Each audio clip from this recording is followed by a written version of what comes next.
Previously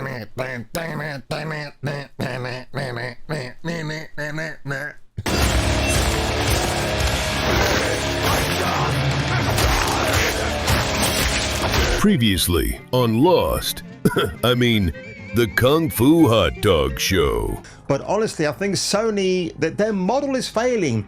They just refuse to make single player games, which is why I said yesterday, they don't care about you anymore. Sony don't like their player base anymore. They're too lazy to actually make a single player experience that lasts for about 30 to maybe 40 hours. This is just a little bit of a teaser article I want to get into. Troy Baker, a guy that I thought used to be really, really good, but he's become insufferable in the last few years with appearing in things like The Last of Us Part 2, giving his point of view about certain things in the video game industry. The dude is an actor. Yes, he's mostly worked in the realm of video games, and while he's got an opinion, do I agree with it? Of course I don't. So let's get into this article today. Then I'm going to give you a video game reaction afterwards to kind of support the point why maybe with inflated video game costs, we got to support the indies out there. So without further ado, folks, let's get into this video today. Yes, hallelujah, it's the video show. And now, the man the BBC calls Jason King on Kung Fu Hot Dog. Now, Troy Baker says the video game industry is trying to save itself. Well, he's not wrong there, as studios deal with rising development costs, layoffs, cancelled games, and a market that has become harder to succeed in. Right, what I want to say there, Mr. Baker, is that the costs of video games aren't getting higher. It's just that fewer games are made where they're actually good.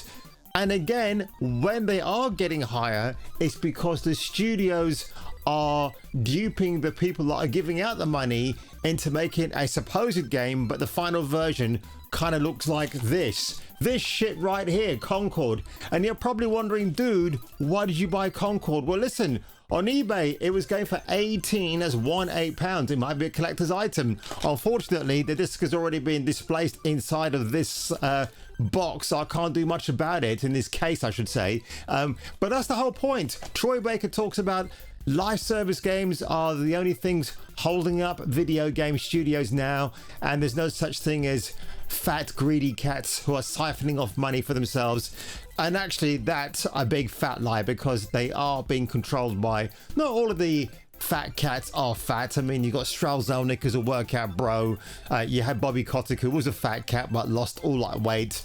And then you got, who's the other? Android Wilson. Oh yeah, Mr. Roboto. And if I was in Andrew Wilson's shoes, I'll be saying, look, right guys, DICE, I want a Bad Company 3 and a 4 and a 5 and bring back the same actors. Do you understand? Rated M for mature. He's got that control. He can do that, but he won't do that because he's all about crunching numbers, wearing a nice suit, wearing an expensive watch. I mean, the dude made an obscene amount of money last year alone in bonuses. I mean, he made more than what you and I can fathom in a lifetime. Is absolutely ridiculous. And they just listen to this guy drone on and on. And what we really want, build more into the game. Oh, you, Mr. Wilson, have a look at these bubbly beauties enjoying time in the sun. With respect to the needs and motivations of our player base. Troy understands why so many companies are making live service games. Again, live service, it depends on an internet connection. This is not Counter-Strike Global Offensive, which is a very popular, still one of the most popular free-to-play online multiplayer experiences ever. I never played it, but I certainly like what I see. It looks like a lot of fun. If those games help keep a studio running and protect jobs, he believes that strategy makes sense. So Sony, who told customers to F off recently by informing them that you'll never get a physical copy of a game ever again, and they want to concentrate on AI lenses, which is like, ugh, why? You want to see through people's clothes, Sony? I wouldn't put it past you to do that.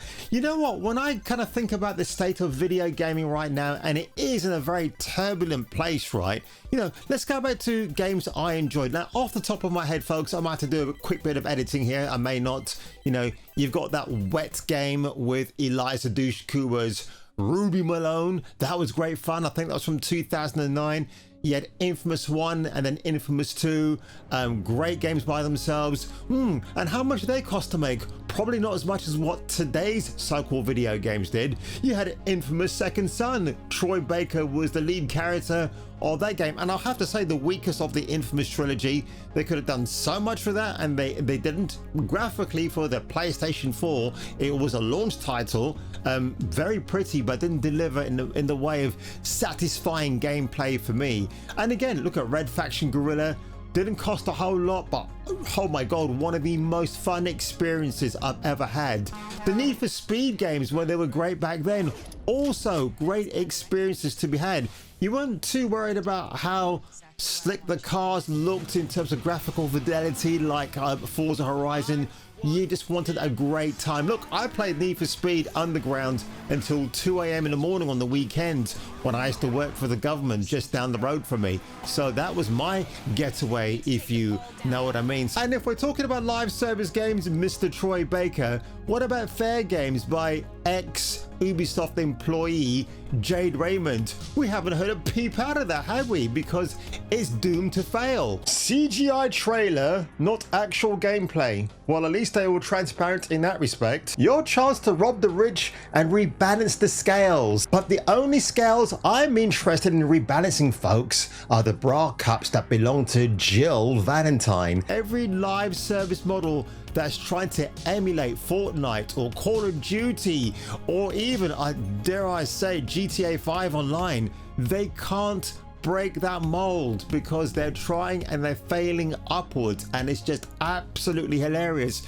But I'm casting that article aside, folks, because now I want to talk about why you should support indie games, indie video games, and indie Twilight Zone we go. Do you see what I did there? That was the most awful transition, and I see my lady has just fallen. Do you know what? She looks quite good that way. But this place remembers. Oh, I'm sure it does. So that female horny antagonist you're hearing, maybe protagonist actually, is the former dead bandmate of our heroine right there. This is Liminal Point from Hideworks Games. I did a reaction video for this, I think in 2024, and there's a brand new trailer that came out maybe about a month ago, and I'm going to showcase that now because I didn't actually give you a video reaction. But this, for a AA game, it looks absolutely fantastic. But let's have a look at the brand new trailer, folks. That's what we came here for.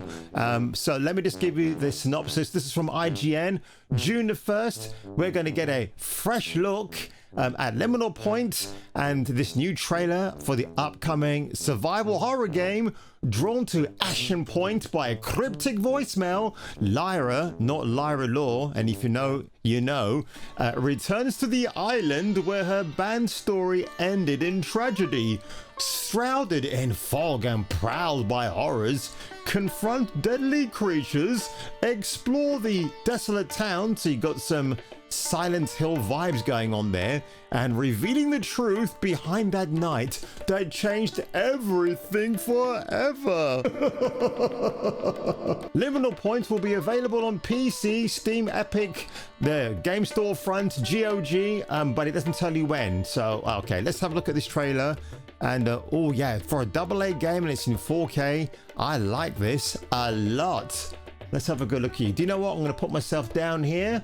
And so yeah, yes, Troy Baker, we're going to support live service games and ignore stuff like this. Yeah, why not?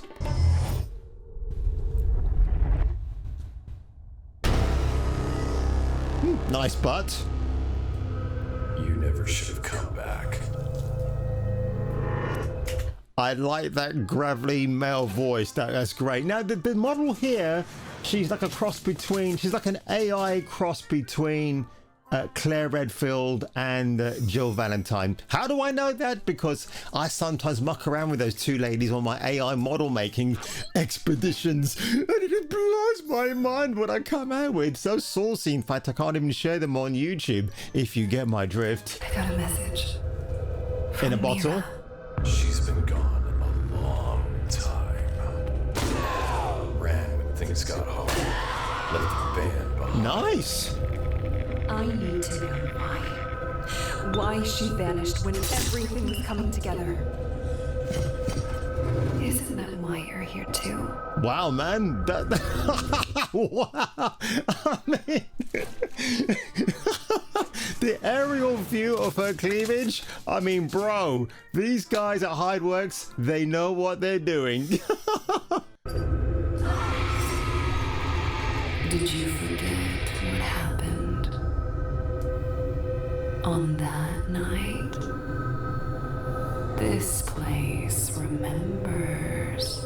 Wow. And so do I. Ooh. She looks pissed. And she's garnered a few upgrades in the process.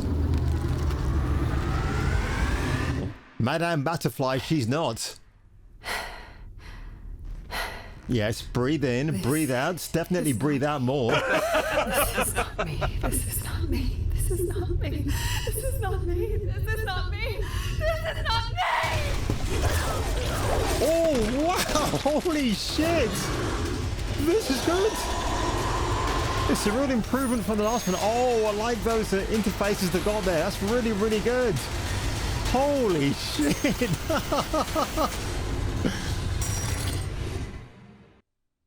I'll be waiting. I thought she was going to say, I'll be back. She's going to square off with her old bandmate, who's obviously very, very pissed. Holy shit. That's a whole lot of tar. Oh, well done.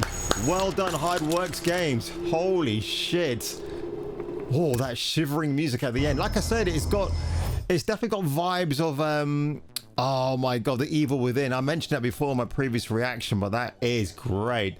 Again, she's dressed like how she probably used to dress in the rock band. I'm going to guess it's like that, maybe. What's that rock band I'm thinking of that they had that blonde? I'm trying to think of that singer again. Oh, they sung the song for Twilight. Oh my god, not Evanescence, it's the other group. Oh, it doesn't matter, it'll come to me in a minute. Paramore.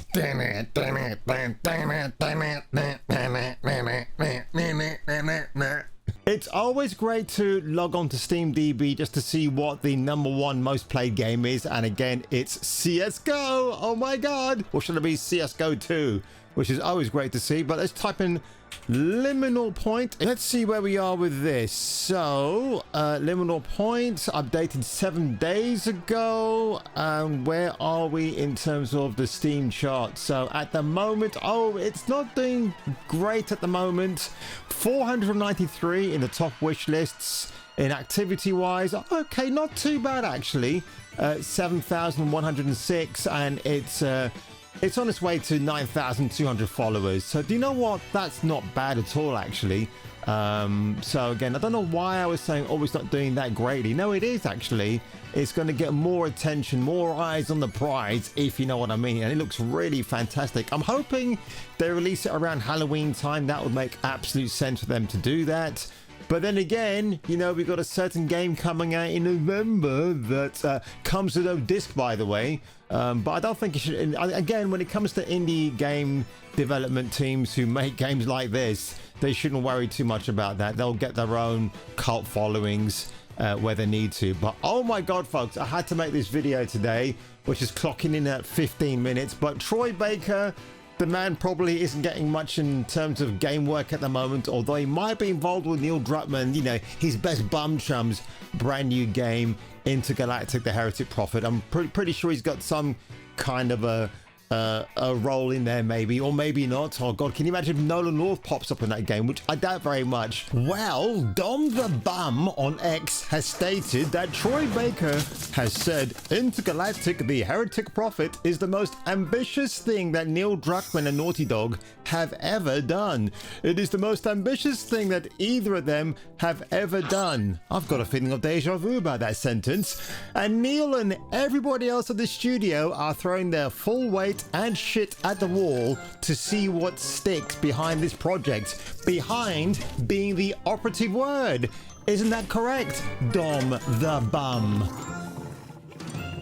I think Nolan North and Neil Druckmann have had a bit of a falling out anyway. But yeah, the whole live service crap to prop up games because we need to keep them going. No, that's not a thing, man. Trust me.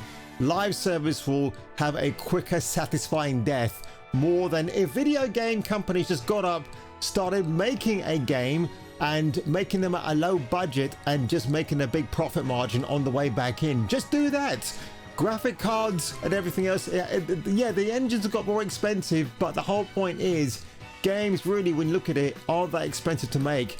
You're just making shit video games nobody's interested in, or you're doing remakes like Halo Campaign Evolved, and I bet they haven't fixed Cortana in that one, have they? And on that one, ladies and gentlemen, if I were you and if you were me, I will catch you catching me for the return of the next video.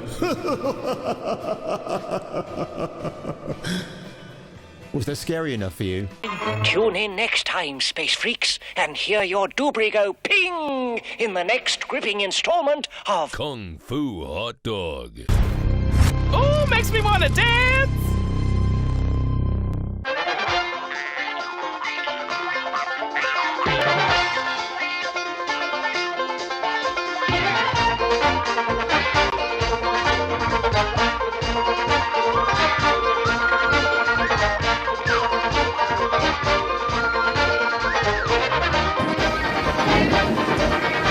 Is that right? What?